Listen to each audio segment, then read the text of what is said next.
Look, man. So here's the thing. Yeah. Yes, sir. Welcome again to another episode of So Here's the Thing podcast. I am your boy again, Young Stiz. Alongside to the left of me is my man Two Guns. We back. We told y'all we was coming back. Y'all gotta start believing us again. Yeah. Facts. Welcome to another episode, like I said, to the most never watched podcast in history, but we consistently coming to bring it to you. This is episode 122 of them things. Two, how you feeling? Tired. It's been a long weekend. Yeah, man. How your week been, actually? I feel like I ain't talked to you all week. It was cool. It wasn't a bad week, but it wasn't an easy week either. It's one of those. Yeah, I get that. I had one of them weeks too. It's like I got vacation coming up next week, so it's like, you know, when you like getting the vacation blues, when it's like, son, I could just not be here for the shit, because like in a couple of days I'm out there. Son, that last week before you go on vacation is the hardest week to get through. Son, dead ass, because everything's just hitting you at once. Your lack of interest drops crazy. Like, you don't even. I don't give a shit, so I don't want to be here. Agreed. Yeah. Any upcoming plans you got going on? Nah. I hope not. I'll say that. I hope not. But life has a way of going, nah, you gonna do this other thing that you didn't plan to do. Oh yeah, facts. Life definitely be doing that. So yeah, man, just wanted to ask a few questions, get some thoughts. I actually do have some time I want to ask you. I'm gonna get to that later. But I was thinking the other day, like, obviously we talk about like winning lottos and all that shit already, right? Mm-hmm. And what we'll do with the money or whatever. But I was just sitting down the other day, like, you know, on payday, like that moment right before you start paying your bills, the conversations just seem like endless. Like you could do whatever right until you remember the bills. I don't experience that, brother. What you saying? Like the money go in your account and it's already set? Yeah, I have a couple things on auto pay, and those things are literally my paycheck come at 4 a.m. Those things come up at 6 a.m. So by the time I wake up, bills already started getting paid. So you don't even get like a moment of blissful, like, nah, this is how it feels to be a thousandaire. Nope. Damn. Now I was thinking, like, what you think a conversation between us would be if we just found 500 M's? Like, I know we talk about the hypothetical all the time, who we gonna bust down and all of that, but like on a real shit, like what kind of how you think the conversations would be if we get like 500 million? Like each, or we splitting 500 each? That's $1 billion. It's 500 million we splitting. I mean, either or. All right. Debauchery is ensuing first. I'm gonna tell you right. Well, first things first. You know me. I'm paranoid, so that first like month and a half, I'm still go to work because I gotta make sure nobody coming for this, nobody looking for it. Word. People don't just show up and take it back, because the worst thing you could do is go quit your job, tell everybody to eat a grip, and then they go, yo, we need that bread back, and then now you need this job, and we ain't got no bread. So I gotta see the landscape first. But the moment I know this is mine for sure, Frank stands is being opened all over the city. I'll tell you that. Nigga said I'm gonna just be inviting.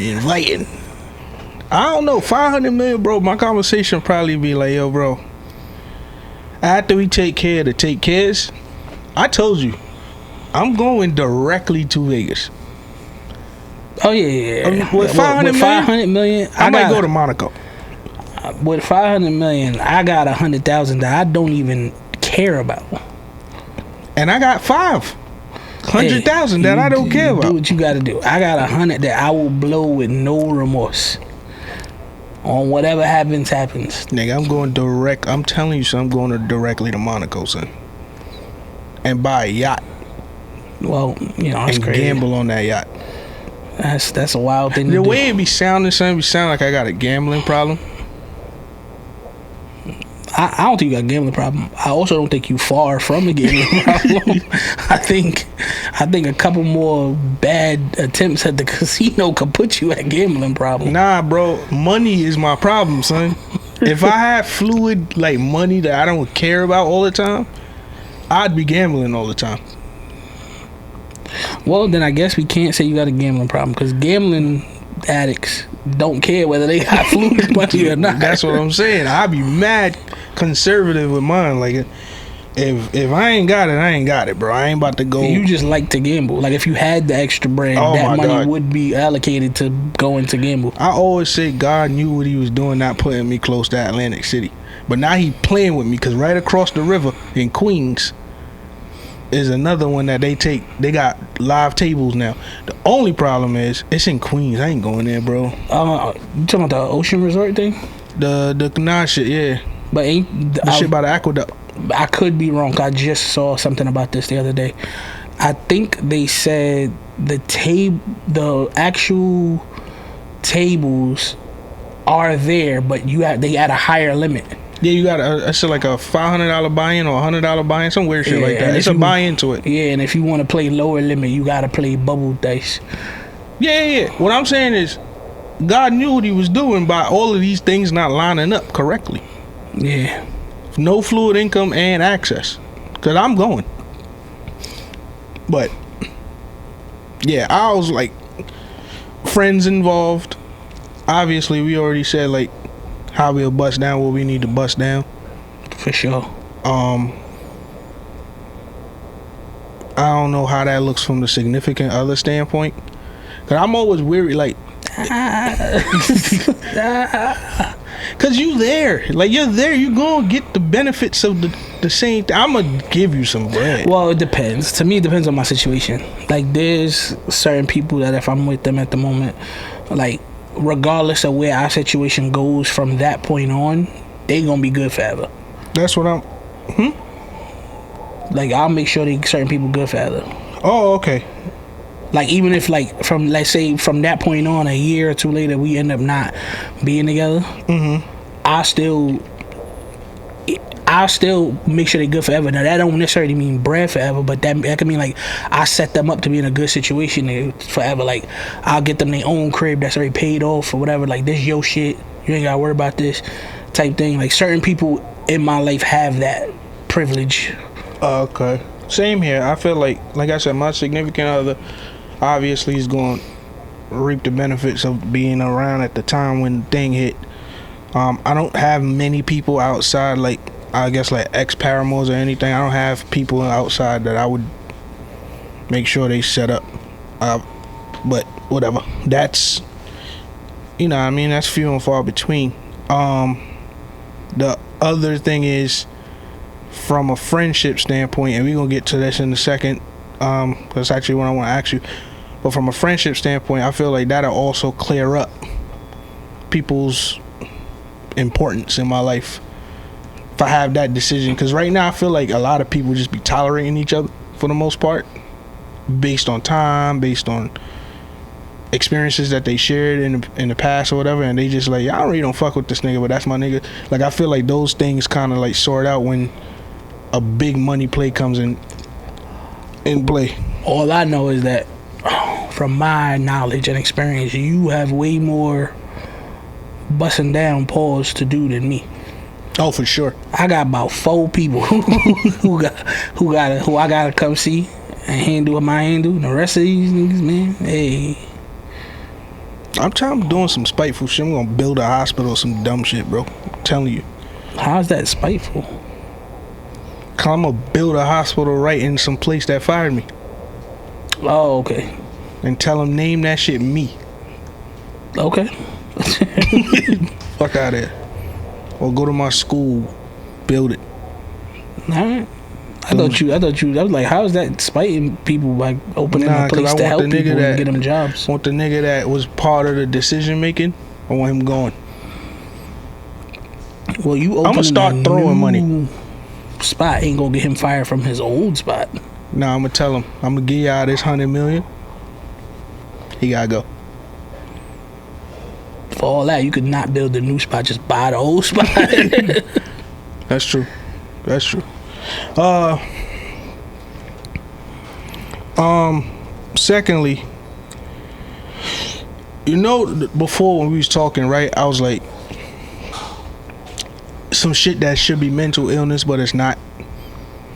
Yeah, I vaguely remember that conversation. And I said, yo, when people create like a Instagram page or whatever, a social media page for their pets or their babies, and I was like, yeah, when y'all responding as the pet or baby, yeah, that's a form of mental illness to me.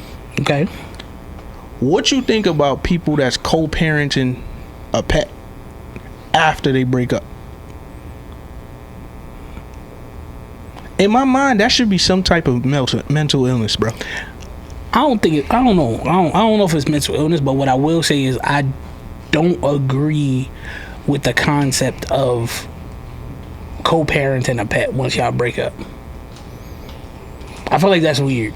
That's what I'm saying. Like, I feel like figure out who gonna keep this animal, and that's the end of this conversation. Well, that's my thing, bro. It's like, bro, y'all gonna do all of this shit. Just either be together or not, bro. Like, keep the animal or not. Because you gonna see, like, for a co-parenting situation, there's a child involved. I gotta come, we gotta talk, we gotta the best interests and things of that nature, etc., etc. But in my mind, I just can't see it play out where it's like you doing all that for a dog or a cat. Yeah, I agree. I feel like that's just some weird shit. I'm not an animal. You know why I'm like hesitant in this conversation? I'm hesitant because I'm feeling like maybe the fact that I'm not a pet person is lending to it. Yeah, like, cause I don't care. Like, if I got a pet, it's because the person I'm with wants a pet. Right. I don't care about this at all. So when it's like we break up and they like, well, I'm taking the dog. I don't take this motherfucker. I don't care. I mean, you can argue like people's take where it's like, yo, I built an emotional connection with said animal and vice versa and all of these things. It's like, I feel like I could just buy a new dog. That's what I'm saying. If it was that deep, like I don't get. I mean, that's maybe because again, my life and my experience with pets, I rolled over pets a lot. Pause. So it's like I don't get attached like that. And then from a different standpoint too, it's like that pet is attached to like probably a negative experience in my life. I don't want that shit. Could be, yeah. Like, you keep the dog. Fuck it. That's how I feel. Like, I don't see why I would need. I don't see why I would need to do a co-parenting situation. There are like government agencies enforcing that we both take care of this kid. Oh yeah. I don't care what Peter gotta say about this goddamn Doberman. I don't care. You know what else? Something I randomly think about too. How these niggas be in these positions to do the spray painting on like certain spots?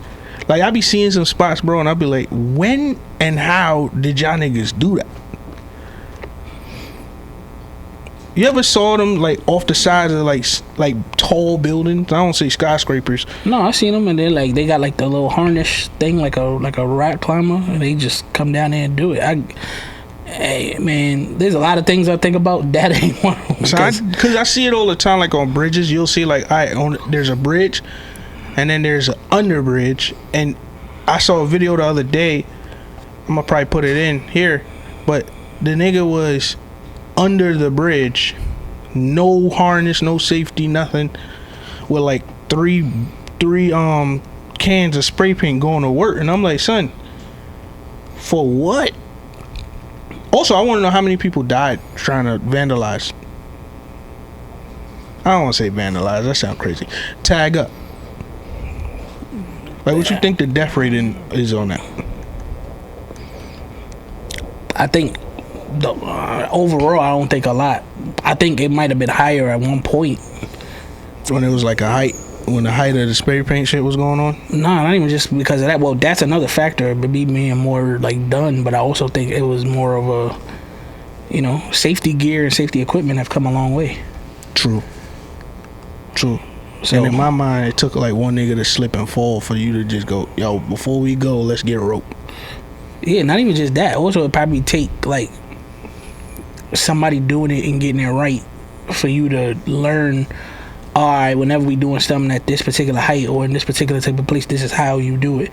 And from the little bit of that community I know, they very like, they share information. You ever got into tagging? No. Never got into. Can you, or you like can you do the letters? Like So could do the letters. Let me rephrase. I've never tried, so I don't know. I'm not a drawing ass nigga, so I don't know like how to do it. I've never. That's actually something I was envious growing up. Like now, who gives a fuck? But like growing up, niggas be tagging up their books and shit, and I'm like, I want to do that, and I could never do that shit. So could do that shit. I think Snoop could do that shit too. I never found graffiti appealing personally. Or like the art of it. Yes. Why not? Or it just never struck you? Yeah, it just was like, it was cool, but it was like, it wasn't nothing like I wanted like on me or around me, or like, you know, some people like, I used to have friends like in their room, they would have like certain walls or papers with like tags and shit. Yeah, like I don't care about that. Yeah, I always thought it was like something cool to do if you could do it. Or maybe that's what it was. Like I saw it was cool and I was like, let me take a shot, and I realized I couldn't do it, and I always was like, damn. Yeah, and it's no knock to the people who like it. If you like it, you like it. It never was like my cup of tea personally. Okay. Yeah, I always wanted to do like my notebook in school and shit.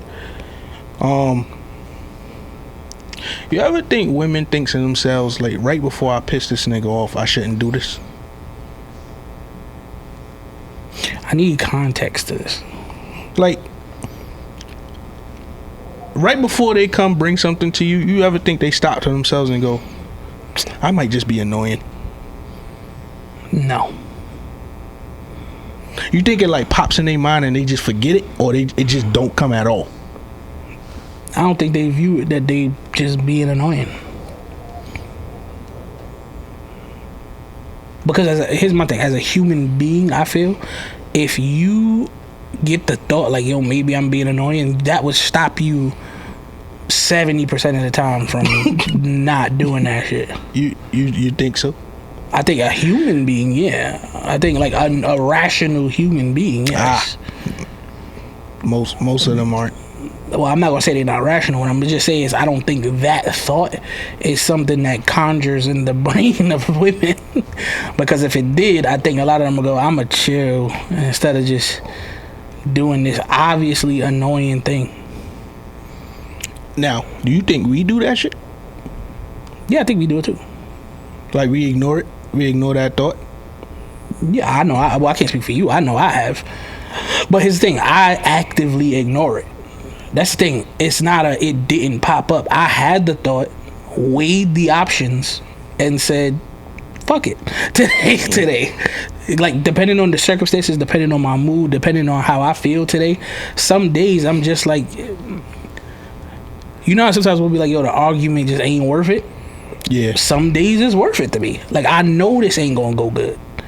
But you have annoyed me to the point where now everybody about to be mad. Wait, so you got in arguments just because they pissed you off, and you saying if I'm annoyed, we all gonna be annoyed? Yeah, like I've had days where a build up of things have happened, not necessarily today, but over time. And I'm just annoyed and frustrated and annoyed and frustrated. And now today's the day you did that one thing that, again, I know I could just not bring this up and let it go. And I know if I do bring it up, it's gonna get overblown and become way more than it necessarily is. But because you've been pissing me off for 2 weeks, I don't care. And I'm just gonna go with that. I know I do that. I just don't know if women actively have the thought like, yo, I know what this is gonna be, but I'm gonna do it anyway. Like, I know sometimes I do that. I don't do it often, but I do that. I feel like I do it. I feel like I just purposely annoy people that I'm around, and I oftentimes be like, I don't care, son. But I don't want to be like, if I know like I'm doing something, let me rephrase it. When I say like I know I'm purposely annoying you, it's like I'm doing something that I know is going to annoy you, but this has to be done. Like my court won't let me do whatever I'm doing another way. Oh, okay. You know what I'm saying? But then it's like, to your point though, some days it's just like, so I don't feel like arguing. Like that's the difference between, we talk about that all the time. It's like some days I just don't want to argue. So whatever. Well, you be like, nah, fuck it, let's go. Yeah. Some days I don't care. Like again, most of the time I'm more like I'm on the same side as you. It ain't that deep. I don't feel like going through this. But if I'm just up, if it's a moment where I'm just up with it because you've been pissing me off anyway and I've been letting it slide. All right, well, that's an actual fast way to get me into it. If I'm purposely ignoring the argument, but you're keep egging it on, like, yo, I'm gonna just chill, like, we don't gotta talk about this, and then you keep bringing it, I'm like, nah, we good, like, it ain't that deep, let's move. And then you just like, you say, it's usually like somebody say something or do something that just make me go look to myself like, hold the fuck up, son. Am I bugging? Like, I've been trying to tell you, like, we chill, we good. Like, we don't gotta do this shit. And now it's up. And now all of the things that I always thought wasn't that deep is now the points that I'm using. Cause now we into it. Yeah. Like, I find myself doing that a lot. Hey, man. Relationships are tough. What I wanted to ask you, right?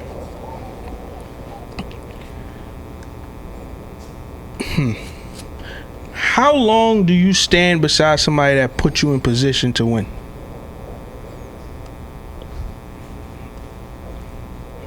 In what way? Like I'm confused by two parts. I'm confused by what your definition of staying beside somebody is, and also like the position. Like, what do you mean by position to win? Position to win, like they giving you position to advance your life financially, stability wise, whatever. This person put you in position to make a better position for yourself. Okay. And then stand by side, meaning like defending this person at wit's end, like blindly. I mean, I don't know. That's a weird question for me, only because I'm not the defend a person type. Like, I ain't gonna never let nobody, like my close friends, I'm not gonna let nobody talk crazy about you while I'm there. But at the same time, I'm not gonna be arguing niggas down for you. Like, I know you, so what I gotta argue this person who don't know you or think they know you down about? That seems insane to me. Like, as long as me and you still good, we rock together, I ain't letting nobody disrespect you while I'm around. I'm not gonna be out here being a mouthpiece to. Nah, I'm telling you, he ain't do this, he ain't do that, or he not like this, he not like that, bro. What the? I don't. Cause my thing is, wouldn't expect that for nobody from me. The people who know me. Now, if people who know me start saying crazy stuff, then that's different. But if it's just random people saying stuff, or people I don't really know like that saying stuff, I don't care. You ain't gotta argue with niggas about me. The question stems from, like, obviously with the Memphis Bleak thing, and his dedication and his loyalty to Hove, and I like it ain't but much things I've heard him go against Hove's position on something, right? Like, and to your point, it's because he knows this nigga, right? So he knows his true intentions. He's had or have conversations with him. If he has a problem, I assume he reaches out just to get clarity. But public facing, this nigga Bleak, you ain't much you could do that's gonna sway his decision. I don't have a problem with how Bleak handled it, and I'm gonna tell you the number one reason why. Anytime Bleak speaking about Hove, they ask him. Okay. In converse to, like, again, given that situation, we could bring up Tony Yayo. People be asking Yayo about Yayo, and he brings up 50, which is nothing wrong with it. Right. Like, he'll bring 50 into the conversation. Like, they'll be talking to him about what he got going on, and he'll always take that time to go, yo, I'm in this position because of Fifth, which is cool. Right. I'm not saying there's anything wrong with that. But the key difference with them, to me, is that when Bleak is doing whatever, Bleak don't never just bring up Hove. People ask him about Hove's position on whatever, and he gives his opinion on what he thinks that is, but he don't just bring him into the conversation. But I'm talking about like,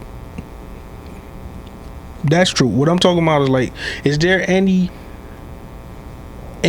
that would cause someone to just walk away from that type of blind faith? Not blind faith, but loyalty.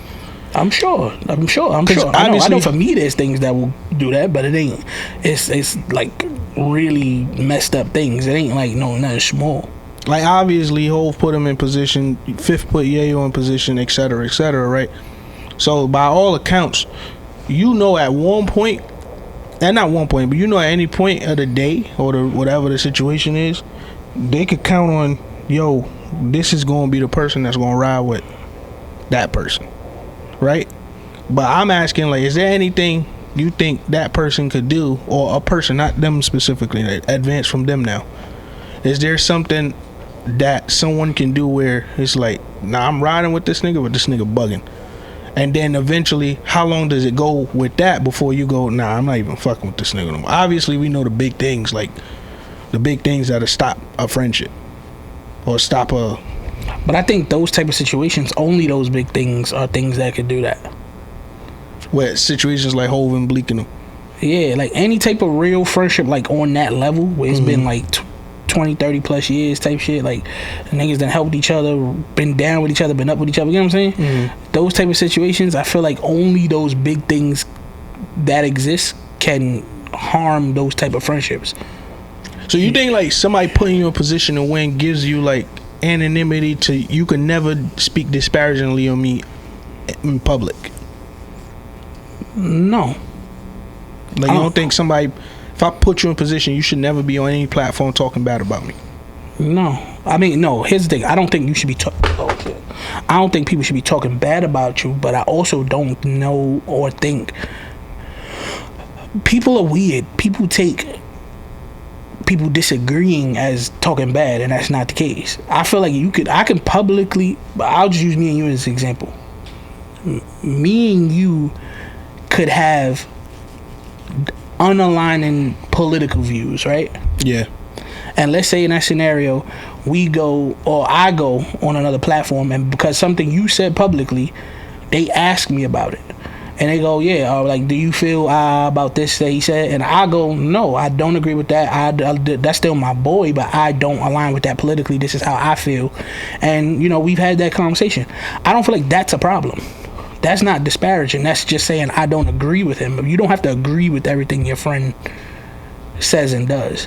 Now, going on him and going on that same platform and going, nah, I can't mess with him, he wilding for that, that's a very different thing. You know what I'm saying? So, like, I think you are, if in that scenario you are old, like you said, not talking disparagingly, but that don't mean you can't disagree, and that don't mean you can't say you don't align with that. I think that's how like political people see it, like politicians see it now. Like, but if I give you this couple million or whatever, I'm buying your support, right? Was that safe to say? You talking about like with each other? Yeah, but see, that's tricky. The friendship is different than buying. Buying support is like when you donate into a campaign, or you going through all these different lobby groups and giving them money. That's a different thing, because now these people are the reason why you got where you got, and you're beholden to the things that they want you to pass via whatever.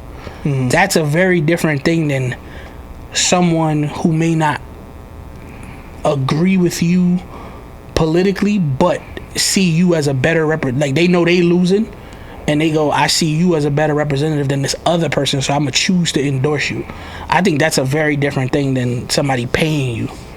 Right. I feel like when money get involved, it's a totally different thing. So boom. Alright, so I'm asking now, like, if me and you, whatever, and we just find someone, I don't want to use real people. Let's just find someone that we just meet, and we put them in position.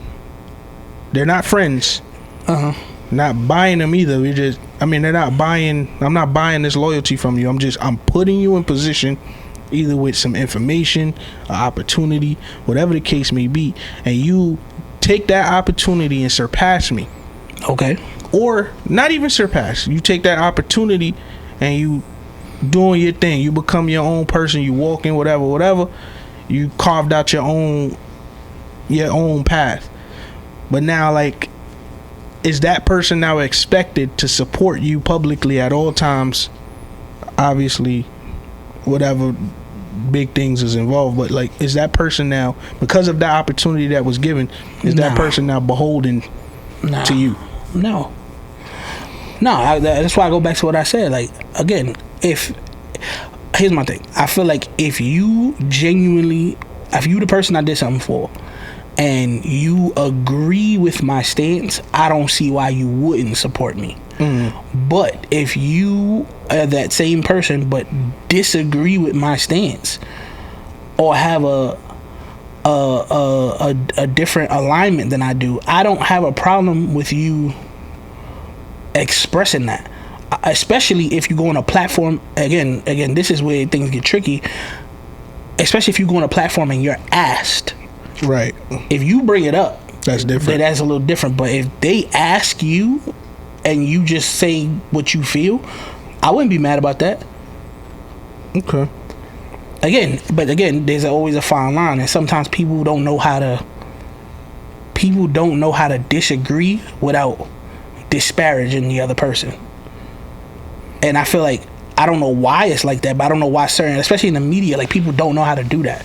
People can't just say, I disagree with this person. That person's not a bad person to my knowledge or whatever, but I don't agree. People always got to throw all these other labels on them while disagreeing with them, which makes it go way too far. Yeah, I feel like during the Diddy trial, like, I seen Usher handle how he handled, and obviously Diddy's been an integral part of his, like, ascension as well. But he was like, the nigga I know, I feel like Usher didn't do anything disparagingly. And I think he got killed for that. If I'm remembering correctly, I feel like they was like, nah, you're supposed to take that opportunity to do whatever. And he just simply said, like, yo, the man that I know is. Yeah, but all right. I remember that situation, and I'm gonna tell you my view, my take on it. I think Usher got a lot of that pushback because there's always a third option, which is to shut the fuck up. Yeah. He could have just not said anything. And sometimes certain things that people you're close with are heinous enough to where it's, if you say anything but denouncing the things they did, it looks like support, and it's weird. It's weird that you supporting? Yeah, because he didn't support anything he did. He did not. But all he said was, I never saw that. But again, certain things societally are so heinous. Like, the truth of the matter is, we all saw that video of him beating the dog shit out that girl. Agreed. At that point, nothing you say that ain't bad about him is gonna come off as, you know what I'm saying? Yeah. You saying anything positive about him is gonna come off as support, even if you're not. So in that scenario, don't say nothing. Shut the hell up. Nah, I get what you're saying. Like, I could use us in that scenario. You know, that ain't us. That we don't get down like that. But in that scenario, if a video you came out doing something crazy like that, the video gotta be about me. The video about me, whatever. My point is, I wouldn't expect you to be like, nah, I never seen that. Nah, that's not how we've been out together. No, I don't expect you to say nothing. Yeah. I don't expect you to go and be like, yo, F him or whatever. But I also don't expect you to go, nah, he ain't that. Because whenever you say he ain't that, we seen it. But we see a video of him doing that. Yeah, it's like, you ain't never see it in person. I get that, but you saw that. Yeah. So you can't say because even when you say that I never saw that, we all saw that. The world saw that. Yeah. Via this video. I would show you that. Yeah, we can pull it up on YouTube right now. Yeah. So at that point, your best bet is just to shut the hell up. Okay. I got a parenting question I want to ask you to shift away from that. Oh shit. Alright, yeah. Just a parenting question to shift away from that. Do you think teaching ideals versus teaching reality better equips a child for adulthood? And it's stemming from that question where it's like, you know, I said it to you before, like, I said it to you when I was like, you know, women prepare the children for how the world should be, and men prepare the kids for how it is. Like, how this is how the world is. So it's like more of a idealistic world versus a realistic world, and finding a balance. Which one you think is more equipped? Also, I don't 100% agree with that statement. Okay. I don't think 100% men teach reality, and I don't think women 100% teach I guess what the world should be. I think it's skewed in certain ways, but I think it could be taught on both sides. But that's irrelevant to the question. I think both are equally important, but I think where people mess up with kids, again, I'm gonna speak for me and mine, is the timing of teaching these things. Mm-hmm. As a person, I'll speak for me. As a person who got thrust into reality very early, yeah, I saw the damage that did to me, and some of the stuff I had to work through as an adult, feeling like my childhood got cut at 10. But I also think sheltering children till they're 18 and older and adults already is also a problem. Right, I agree. So I think both of them are equally needed, but I also feel like you have to know when to start. Like, you know, like you could teach people your core values and the things you believe, and at certain points of age, when you got to kind of look at the age they are and see like the type of things they're going to be experiencing, and that's when you start putting in those particular reality lessons about, hey, this is what the world should be, but just so you know, you are whether it's a boy, a girl, black, whatever, like start putting in those cultural realities into their everyday thinking. I think culture should be integrated from as early as possible, because culture's so big, so vast, it's constantly changing, it's constantly growing, that I feel like passing it down from an earlier standpoint as early as possible is better. To my original statement about, you know, men teaching reality, women teaching how it should be thing, that was really quick. I agree with that. I just think culture should be infused from early, but cultural realities, I think some things are too complicated for kids to understand. I agree, and I feel like that's where I was going. Those things naturally shape out, like the cultural realities part. Mm-hmm. Those things naturally shape out, because like I said, it's constantly evolving, it's constantly changing. But what I teach you today is not something you're going to understand the same way that I want you to learn it 10 years from now. You know what I'm saying? Like, mm-hmm. I could pass over it, like, hey, you know, watch how you deal with police officers and all that stuff. But then when I get older, I could say, hey, Rodney King. Yeah, I think like for me, like using the example you just gave of police, right? I would, as young as possible, instill the overall concept of being respectful and all of that, and listening to authoritative figures, including police, as a general concept. Right. And then once they hit ages of you outside on your own, you moving around on your own, you might have got your permit, you know, driving a little bit, like all these things, things that could put you in positions to interact with police. That's when I'm gonna start putting in those, hey, by the way, you know, I know I always keep this stuff, the foundation of respect to these authoritative figures, but also remember how you are viewed in society when dealing with these authoritative figures. Yeah. You know what I'm saying? But I don't think telling those extra things to a 9-10-year-old are beneficial, because honestly, in my mind, all you're doing is scaring that child. Agreed. I've seen it where they not doing nothing wrong, but they trying to teach their, like, friends of mine teach their young black children about how interactions with the police can go, and now these kids are literally terrified of the police. Mm-hmm. And I think you create a downward spiral with the kids, because now it's like you grow up scared, so when you do go off on your own, your interaction is a little weird, and it could be perceived as jumpy or whatever. Exactly. Because you done created and embedded this fear from young. But the statement that I mentioned earlier about men reality and women how it should be shit, that's a thought like I had before I started like actually sitting down thinking about it. It's like, I think the perfect balance is to show how it should be, mixed in with the reality. How it should be is shaping up the world that you would want your kid to live in, right? Mm-hmm. And the best way to do that is you A, live your life accordingly, and B, teach this person to live their life accordingly, and hopefully that could rub off and, you know, inspire or whatever. But also showing the reality also prepares them for anything that, well, you know what we say all the time, like, you can't expect you from other people. So just because you're going in how it should be doesn't mean everybody else is going in that same vein, more or less.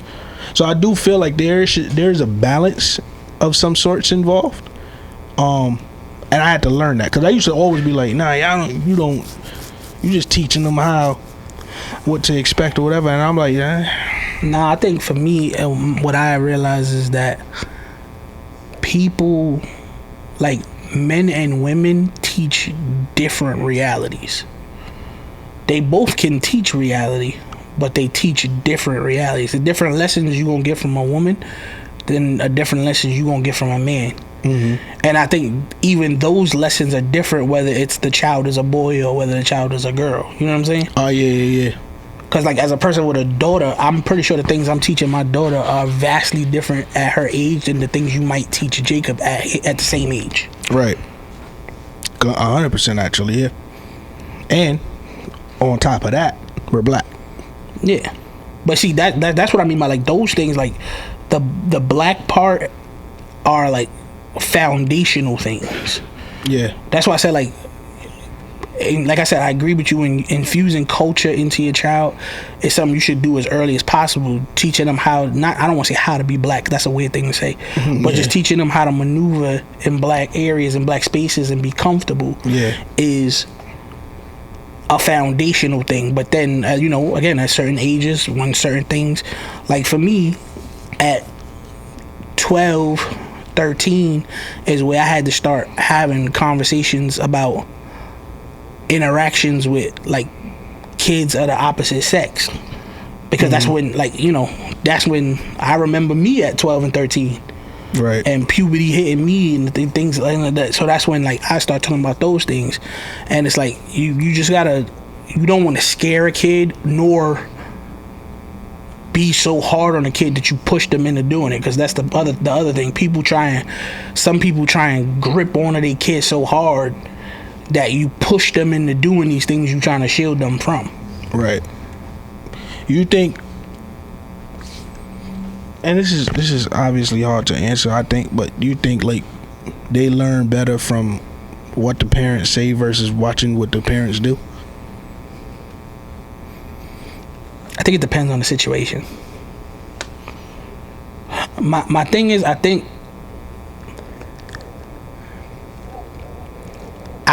put like this, I think it is the child learns better from your actions, especially when your actions don't match your words.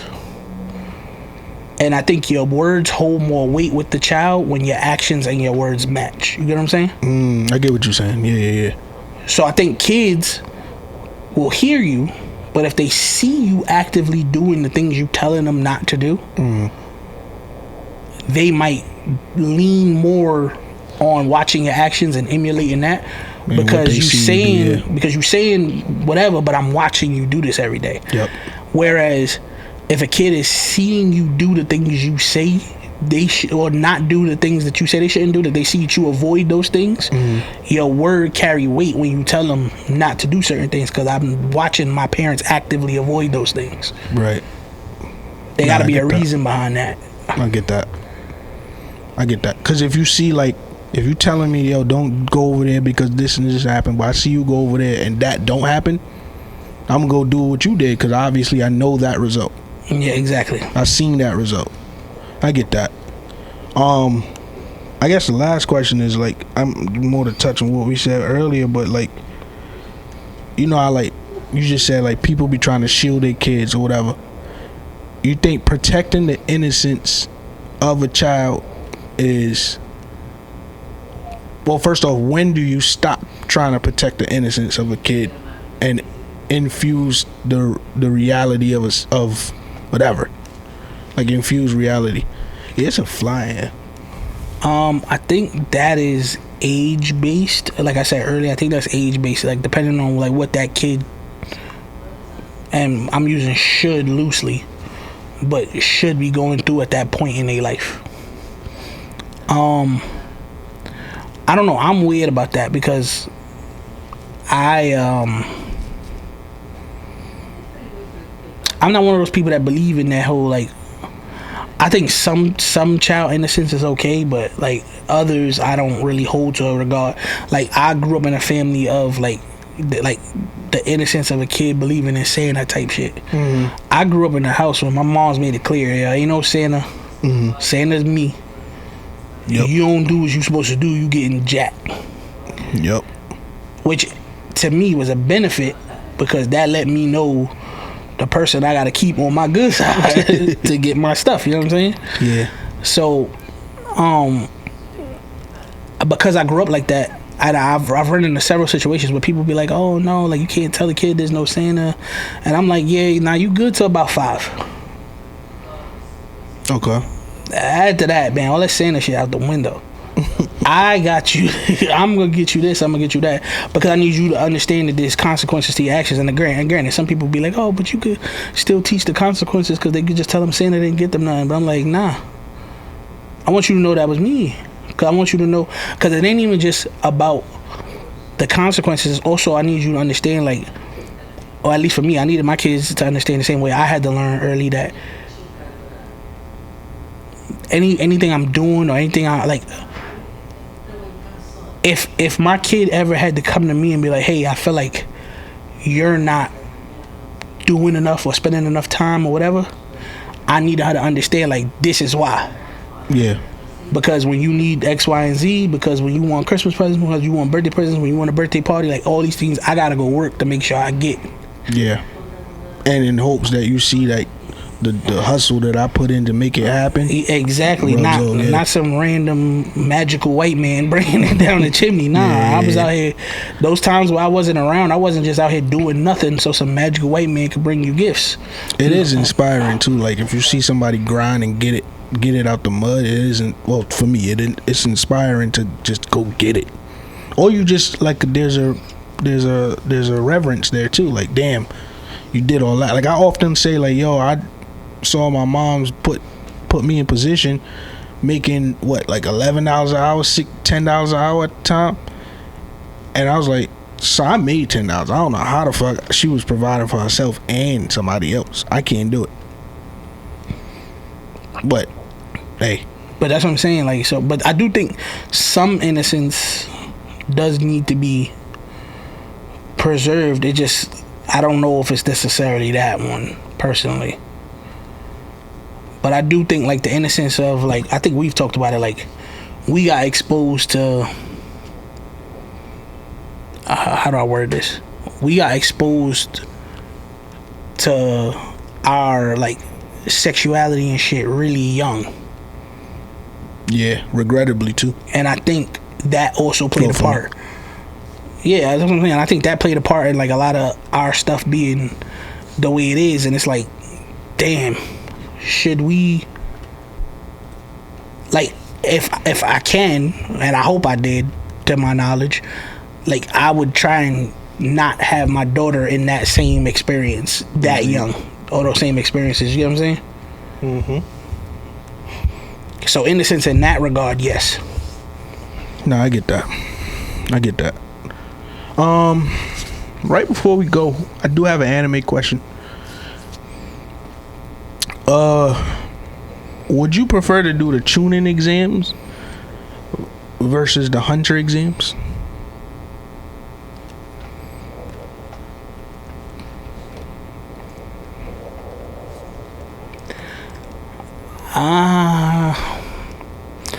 Yes. The tuning? Yes.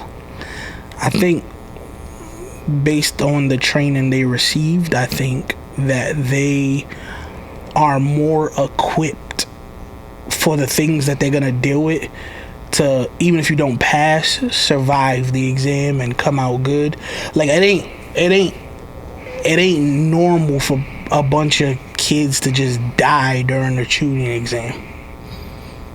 Get hurt, get messed up or whatever, whatever. They fighting, obviously. But killing and dying in the hunter exams, you can die. Like, and that's way before you even get to the end where it's the 1v1s. Like, it's the hunter exam was crazy, and a lot of people didn't make it through. Most of the people didn't make it through. Most people died during the hunter exams. Damn. So there's no, like,